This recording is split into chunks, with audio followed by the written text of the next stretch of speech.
Hello everyone, this is Julian from Kanen Coffee, and today we have a Gaggia Classic with us in the shop. Now I came in for a issue being that there was no water coming out of the group head, and so we went in there. I tried my best to unclog it from the front, but I wasn't able to. And so what we ended up doing is taking the entire boiler out and also the group head out and unclogging the entire thing, descaling both the top and the bottom half, deep cleaning the inside of the group head and also replacing the gasket so it got a more in-detail tune-up. And now we are going to quickly test. We're going to just quickly look here. As you can see, water comes out like normal. Before, when you would use this button, it wouldn't do anything. It would just, water would not come out at all. So now we're going to put the portafilter in here. Just going to quickly brew a shot. Don't worry if this runs a little too fast or a little too slow. This is not calibrated at all to your machine. And so, of course, you would have your machine calibrated to whatever grinder you're using.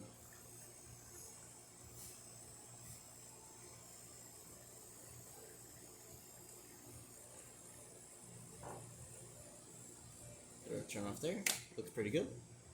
Now we're going to quickly pause the video and wait for the steam function to turn on. Alright, now that the light is on, we can open the steam one. As you can see, steaming well. And that's about it for this repair. If you like this video or any of the other repairs on our channel, leave a like, subscribe, and hit the bell. Thanks for watching.